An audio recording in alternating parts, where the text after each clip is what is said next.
very far away expansion, you need a mobile army to be able to defend it. You can't simply say to yourself, here's a hidden expo, therefore I hope it stays hidden. You can say, it's going to be hidden early on, but I really need a mobile army to be able to defend it. And that's satisfied by that nice little mix of barracks units. And look at the work that this Banshee's doing. Oh yeah, Lenin has pretty reasonably good timing with these turrets. Pretty well surrounded, but of course range 6 on the Banshees. Always going to be a little bit difficult to deal with. And as I always say, this is where you'd be watching if it were a tournament. This is where you'd be watching if it was a replay and you were reclined in your expensive computer chair. I don't know if yours is expensive, but mine sure as hell is, because I've been sitting in it 20 hours a day. You know, you'd be looking at this going, oh, this is the cool stuff, but let's just bounce back here and say what's going on in Braddock's base. Oh, hey, same old, same old. Marines being made.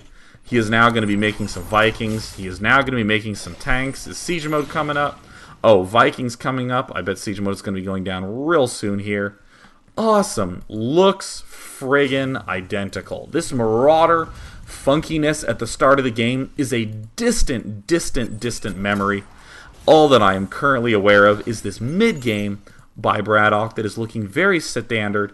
And Braddock, as we can see by the resource tab that I intentionally left behind, Braddock is doing just fine. He's keeping up with his opponent adequately and even getting a chance to spring ahead a little bit as this harassment progresses. Oh, that's such obnoxious cloak timing.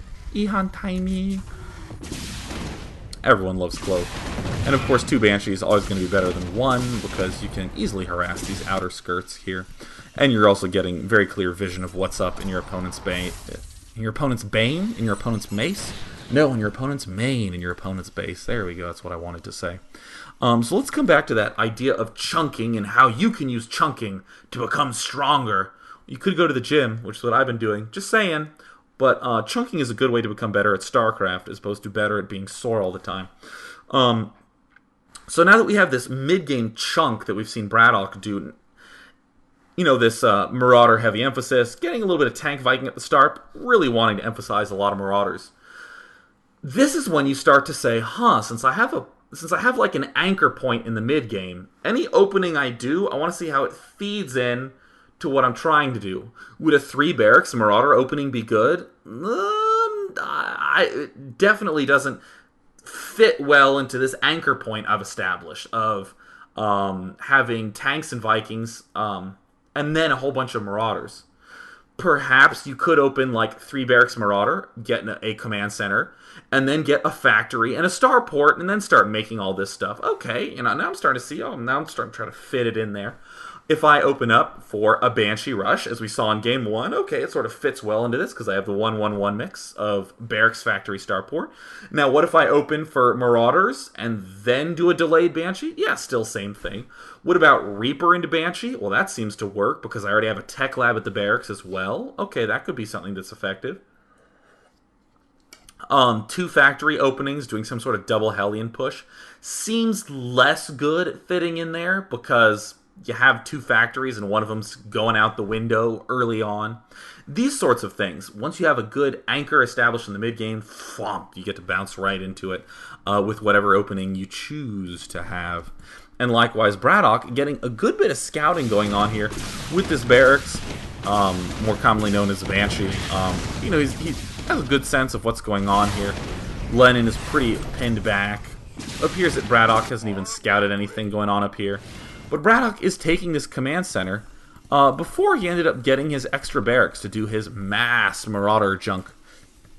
And this, I think, is pretty important to note, because in the other game he had these 3 Barracks and then he expanded. But, again, subtle rearrangement of what we had planned is the real good way to get way ahead in these sorts of games. So, hey, cool. The good old steel on the Barracks going to start making some Marauders, going to begin getting that pretty damn early stim. We already have the Starport with the reactor, so we can do a little bit of medevac stuff. So,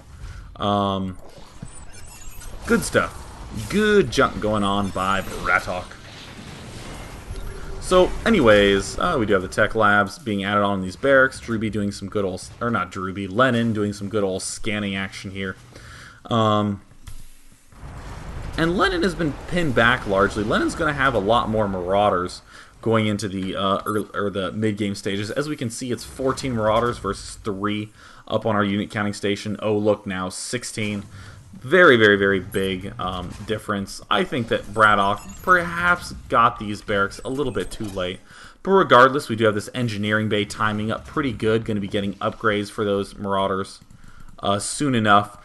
And this is this idea of sidestepping that I was talking about. I'm going to the unit counting station. I am noting that in Lenin's unit mix, he has 2 Vikings, a Raven, Thor coming out now. Oh, cool. He's going pretty much Marauder with a Thor. So this is a very nice little mix to deal with any sort of Vikings and any threat of going Banshees, because those Thors just rip those Banshees to threads. It rips them to threads. I keep saying things that rhyme instead of saying the thing I actually want to say, but I think it's pretty fun to rhyme regardless. So I do think that the timing on Braddock's stuff is a little bit better in general, but I'm not entirely sold on this unit mix. I kind of am starting to feel, after watching these 2 games, that Braddock really should be getting a lot more barracks after he takes this 3rd. He shouldn't be saving up to get an expansion here, or even down here. I don't quite like this. I feel like more Marauders coming out would be better. Now, again, I don't know if this strategy that Braddock's doing is the best thing ever. I don't know if these Vikings are absolutely necessary. I don't know if these tanks are absolutely necessary.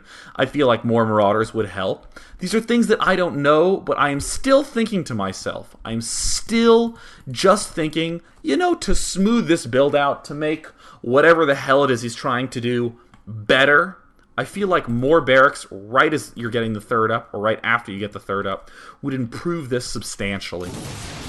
So notice how naive that comment was. I'm not making any assumptions. I'm not going, oh, I'm the best ever, and I know that this is the right thing to do. And I'm not going to reason myself into some corner with something I haven't practiced. I'm just going to say, these are just some general things I'm seeing. Also, what's a huge advantage of Vikings is that you get to shoot at Ravens. For any of you who didn't know, point defense drones rape Marauders. It's so bad. I mean, point defense drones are like the anti-Marauder. Now, I want you to see the amazing effect of all of these Marauders that we'll see. So just going to unit counting station, 25 or 17. Not the biggest difference in the world.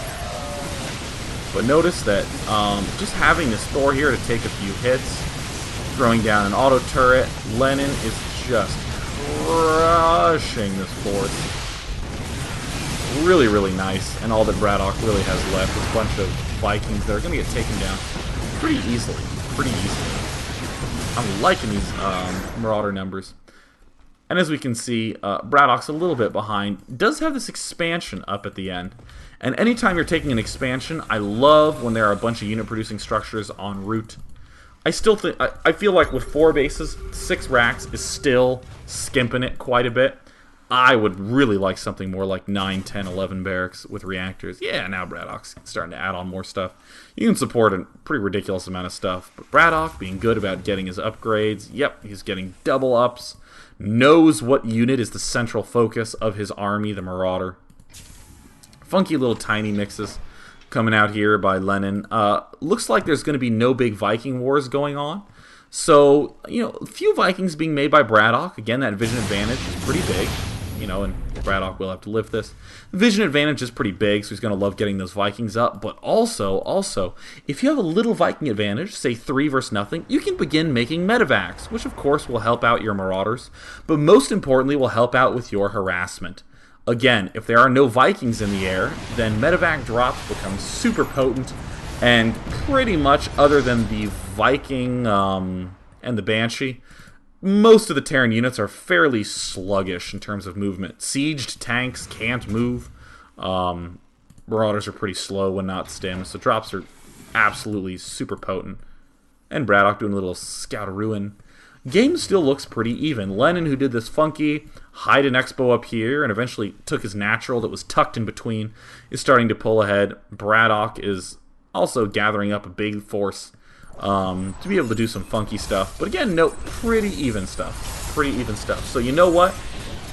I am now going to begin forming a new chunk in my head. Okay, so Braddock is doing this insane mid-game Marauder stuff. He's getting even fewer tanks and Thors than last game. So what could I possibly do when I'm in this spot? Well, hey, if I have a little bit of air advantage, like if I have Vikings and you do not, then I can get 2 medevacs, and maybe I can start doing some drop action. It's just a little thought I'm having here. I'm going to tuck that away, put it in my back pocket. Huge number of units being made. Again, multi-barracks coming out right now with the Gold Expo up, and especially with all these mules here. I mean, you're going to have the most outrageous income you've ever had in your life.